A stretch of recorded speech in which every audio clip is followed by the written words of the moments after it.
Hello everyone, welcome back to my channel. Thank you so much for watching. My name is Dr. Ritu Dharma and welcome you all.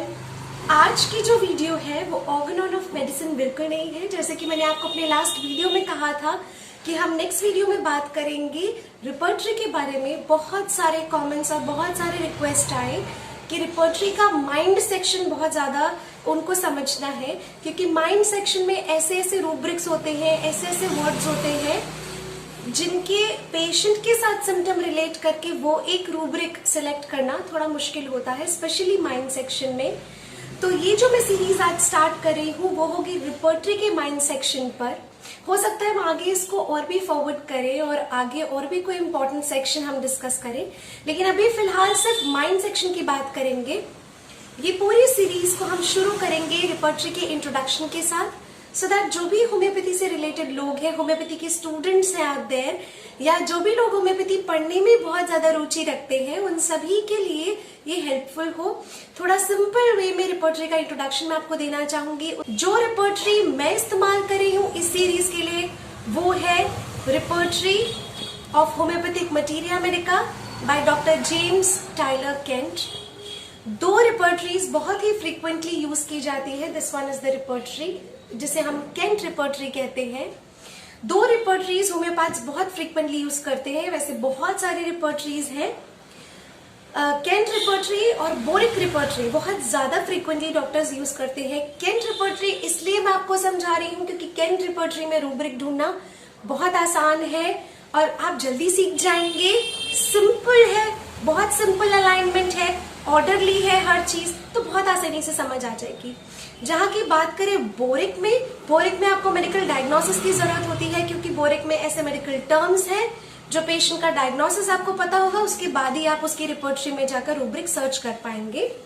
और अगर हम बात करें Kent repertory की, तो Kent repertory बहुत simple है, जिसमें कि बिल्कुल पेशेंट का जो बात है उसको आप उसी लैंग्वेज में आप इस बुक में पा सकते हैं। So this one is very simple to understand और इसमें सब कुछ आपको मिल जाता है, तो you don't need to rush to other repertories. अगर आप कुछ सिंपल रखना चाहते हैं और सिर्फ शुरुआत कर रहे हैं, तो शुरुआत के लिए मैं हमेशा कहूंगी कि केंट रिपर्टरी से बेस्ट शुरुआत आप रिपर्टरी की कभी नहीं कर सकते। यही बुक सबसे बेस्ट है। तो अगर आपके पास ये बुक है तो आप इस बुक से रिलेट करके पढ़िएगा, और अगर आपके पास ये बुक नहीं है तो आपको ये ऑनलाइन भी मिल जाएगी। आप गूगल पर सर्च करेंगे तो आपको ये रिपर्टरी पूरी वैसे की वैसे मिल जाएगी जैसे किताब में है। तो आपके लिए दोनों ही वेज बहुत सिंपल है। आजकल सॉफ्टवेयर आ गए हैं, तो जनरली डॉक्टर्स क्या करते हैं, बुक का इस्तेमाल कम करते हैं। वो सॉफ्टवेयर पर जाते हैं और सारे रूब्रिक सिलेक्ट करके सॉफ्टवेयर फटाफट उनको एक मेडिसिन या सेट ऑफ मेडिसिन का बता देता है कि इनमें से सिलेक्शन आपको करना है। आप चाहें तो बुक भी इस्तेमाल कर सकते हैं और आप चाहें तो ऑनलाइन भी इसको पढ़ सकते हैं। दोनों ही जगह अवेलेबल है, लेकिन आई जनरली प्रेफर कि रिपर्टरी बुक में से पढ़ी जाए, बिकॉज उसको पढ़ने के दो फायदे होते हैं कि आप ऊपर नीचे के थोड़े रूब्रिक्स और भी पढ़ लेते हैं एक्स्ट्रा, और आप बुक से काफी कनेक्टेड रहते हैं। And personally I am a person जो बुक्स से पढ़ना ज्यादा पसंद करते हैं rather than going to the internet, और उसको मोबाइल पर या लैपटॉप पर पढ़ने से ज्यादा बेहतर मुझे किताबों से पढ़ना अच्छा लगता है। तो आपको जैसे अच्छा लगे, आपके लिए जो कन्वीनियंट हो, आप उस तरीके से पढ़िए, लेकिन पढ़िए जरूर। तो अगर हम इस बुक की स्टार्टिंग से इस बुक को देखते हैं तो वी कम अक्रॉस प्रीफेस है, इंट्रोडक्शन है, फिर आता है कंटेंट्स। इस तरह से कंटेंट्स आते हैं जो जब आप ऑनलाइन भी जाएंगे, रिपर्टरी का नाम लिखेंगे तो फर्स्ट पेज आपको कंटेंट का मिलेगा। इसमें बेसिकली अल्फाबेटिकली है एब्डोमेन, ए फॉर, फिर बी से बैक, देन बी से ब्लैडर, फिर सी से चेस्ट, चेल, कफ। तो इस तरह से चैप्टर्स जो है ABCD करके दिए हैं। जबकि जब आप बुक को ओपन करते हैं, मेन बुक को, तो आपको इस तरह से नहीं मिलते। आपको हेड टू टो इस तरह से ऊपर से नीचे तक सिम्टम्स मिलते हैं कि सबसे पहले आपको माइंड का चैप्टर मिलेगा, उसके बाद आपको मिलेगा चैप्टर वर्टाइगो का, फिर आपको हेड, फिर आपको eyes, then vision, then ear, then hearing, इस तरह से करके, then nose, face, mouth, teeth, इस तरह से फ्रॉम हेड टू टो। इस तरह से चैप्टर्स जो है अलाइंड है, ऑर्डरली। और अगर आप कंटेंट्स वाला पेज देखते हैं तो आपको ABCD करके इस तरह से चैप्टर और उसका पेज नंबर दिया है। Then the next important thing, remedies and their abbreviations. If you just look at this page, I hope आपको ये अच्छे से दिख रहा होगा on the screen. I just show you this particular page. इस पेज पर अगर आप देखें तो रेमेडीज है, उनके नाम है और उनके एब्रीविएशंस है, जिसमें कि बेसिकली क्या होता है कि अगर आपको कोई दवा है उसका शॉर्ट फॉर्म लिखा हुआ है CHION, तो अब ये कौन सी मेडिसिन है आपको ये देखना है कि पूरा नाम इसका क्या है.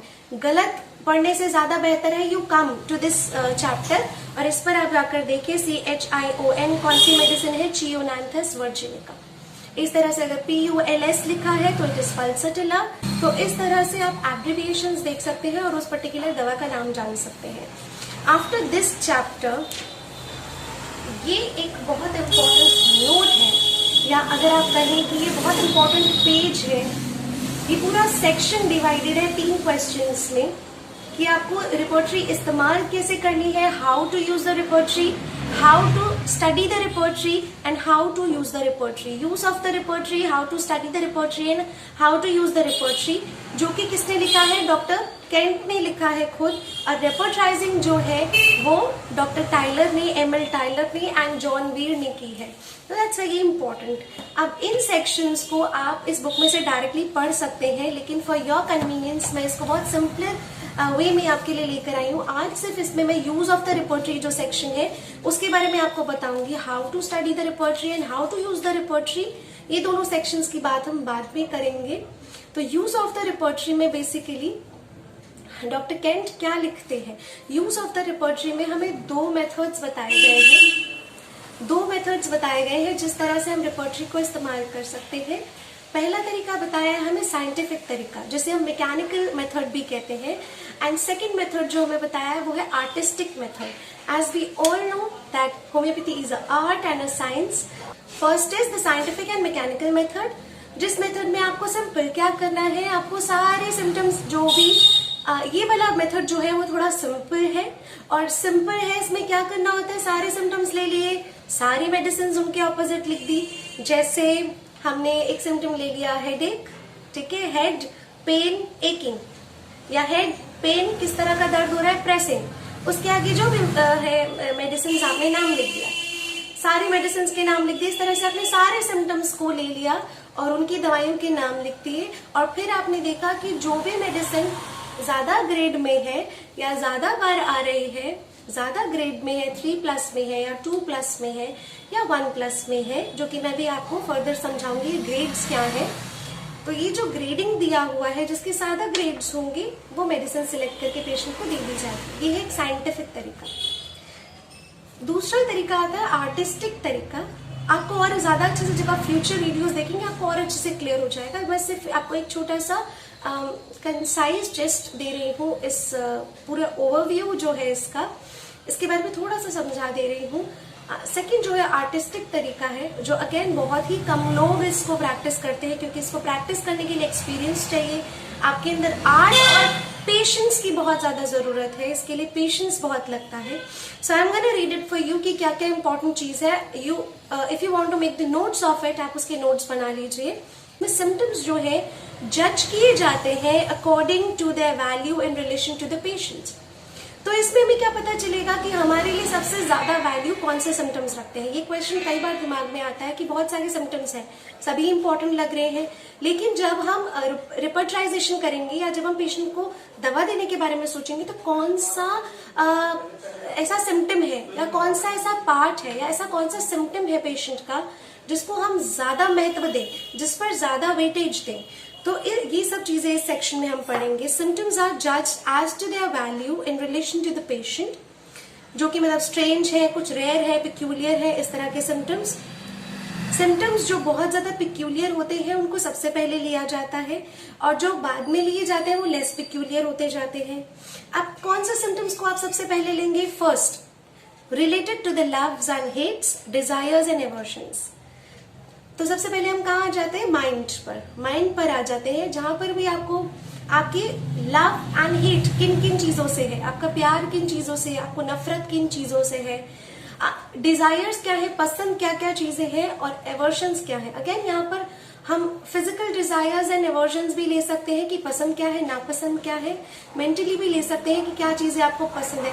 हम यहाँ फ्लेवर्स की भी बात कर सकते हैं कि मीठा, तीखा, खट्टा, नमकीन, चटपटा क्या ज्यादा पसंद है, क्या पसंद नहीं है। कोई चीज खाने में बहुत ज्यादा पसंद है, बट उससे भी ज्यादा प्रायोरिटी है, उससे भी ज्यादा वेटेज दिया जाएगा मानसिक तौर से आपको।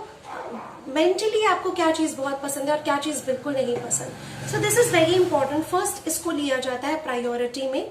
नेक्स्ट आप लेते हैं इंटेलेक्चुअल एंड रैशनल माइंड के सारे सिम्टम्स, और थर्ड आप लेते हैं मेमोरी के। तो माइंड सिम्टम में भी आप फर्स्ट लेते हैं related to the loves and the hates. Second important लेते हैं आप इंटेलेक्चुअल, बुद्धि कैसी है, ठीक है, बुद्धि का प्रयोग, किन चीजों पर रिएक्ट करते हैं, कैसे चैलेंजेस को फेस करते हैं, वो चीजें। रैशनल माइंड, प्रैक्टिकल माइंड क्या कह रहा है। और थर्ड आता है मेमोरी वाला।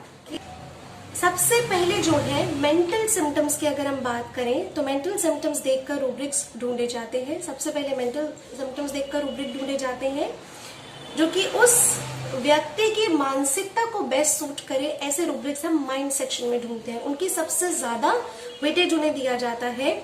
अभी हम सारे पैथोलॉजिकल रीजंस जो हैं या कॉजेज जो हैं, डिजीजेस जो हैं, उन सिम्टम्स को बिल्कुल हटा दे रहे हैं। अभी सिर्फ हम सबसे पहली प्रायोरिटी देते हैं मेंटल जनरल्स को। हमारे पास जो भी एट लास्ट मेडिसिन आती हैं, ग्रुप ऑफ 5-10 मेडिसिन जो भी आती हैं, जो हमने माइंड सेक्शन में मांगे, जो हमने 3-4 रूब्रिक्स हमें मिले बहुत इंपॉर्टेंट, हमने उनको देखा। वो 3-4 रूब्रिक्स या 3-4 जो सिम्टम्स मैं कहूँ, उनको अगर हमने लेकर देखा और हमारे पास 7-8 मेडिसिन आ रहे हैं, उसमें हम देखेंगे, उसमें भी हम शॉर्ट लिस्ट कर देंगे 3-4 को। और 3-4 शॉर्ट लिस्ट करने का या एक तक पहुंचने का तरीका है materia Medica. So again materia Medica की नॉलेज सबसे ज्यादा इंपॉर्टेंट है। Even after using the repertory आपको मटीरिया यूज करनी ही पड़ती है अगर आप आर्टिस्टिक तरीका इस्तेमाल करते हैं। अगर आपको बहुत क्विकली प्रेस्क्राइब करना है कि एक कोई सिम्टम है, उसको देखा रिपर्टरी में और उसके बेसिस पे प्रेस्क्राइब कर दिया, तो आई डोंट थिंक सो कि आपको मटीरिया मेडिका की जरूरत पड़ेगी। लेकिन अगर आपको चाहिए कि आपको आर्टिस्टिक तरीके से करना है और पेशेंट का केस में आपको बहुत अच्छे सिम्टम्स मिल रहे हैं, आपने केस टेकिंग बहुत अच्छी की है, बहुत क्रॉनिक प्रॉब्लम है, उसको ठीक करना चाहते हैं, तो मेंटल सिम्टम्स लेने के बाद जो भी रेमेडीज आ रही हैं उनको आप देखते हैं। जैसे कि आपके पास पल्सटिला, सीपिया, इग्नेशिया, नाट्रोम्यूरी आ रही है। फिर आप मटीरिया मेडिका में जाएंगे और आप देखेंगे कि सबसे ज्यादा पेशेंट इन चारों में से किससे मिलता है। जरूरी नहीं है, मैं आपको आज फिर बता दूं, इसलिए इसमें इंट्रोडक्शन में भी है, जरूरी नहीं है कि जिसको सबसे ज्यादा मार्क्स मिले, मान लीजिए 1 नंबर पे ग्रेड 1 पे पल्सटिला है, 2nd नंबर पे नाट्रोम्यूर है, तो ऐसा जरूरी नहीं है कि पेशेंट की मेडिसिन पल्सटिला ही हो। पेशेंट की मेडिसिन नाट्रोम्यूर या 3rd नंबर या 4th नंबर वाली कोई भी हो सकती है, डिपेंडिंग कि आप मटीरिया मेडिका से जब मैच करते हैं तो पेशेंट पल्सटिला लग भी रहा है तो पेशेंट नाट्रोम्यूर भी हो सकता है। सो ऐसा बिल्कुल नहीं कि पल्सटिला आई है सबसे पहले तो पल्सटिला ही उठाकर दे दिया। This is not the right way of prescribing according to the materia medica as well as the laws of homeopathy. उसके बाद सेकंड आता है, अगर मेंटल जनरल्स आपने ले लिए या बहुत कुछ खास नहीं मिल रहा, तो उसके बाद कोई इंपॉर्टेंट सिम्टम जिसकी तरफ आपका ध्यान जाए वो है आपकी related to the entire body, particular organ से रिलेटेड है, ब्लड से रिलेटेड है, फ्लूइड से रिलेटेड, आपके एंटायर बॉडी से रिलेटेड जो भी सिम्टम्स होंगे उसको आप लेंगे 2nd नंबर पर। सेंसिटिवनेस जैसे कि हो गया, ठंडे गर्म से सेंसिटिवनेस हो गया, तूफान पे कोई प्रॉब्लम है, किसी मौसम से कोई प्रॉब्लम है, नाइट से प्रॉब्लम है या डे से प्रॉब्लम है, या डे पसंद है या नाइट पसंद है या इवनिंग पसंद है, कोई टाइम के प्रति कोई सेंसिटिवनेस है, टाइम पंक्चुअलिटी जैसा कुछ है, या कोई रूटीन नहीं है, बिल्कुल ऐसा बिना किसी टाइम के चलता है।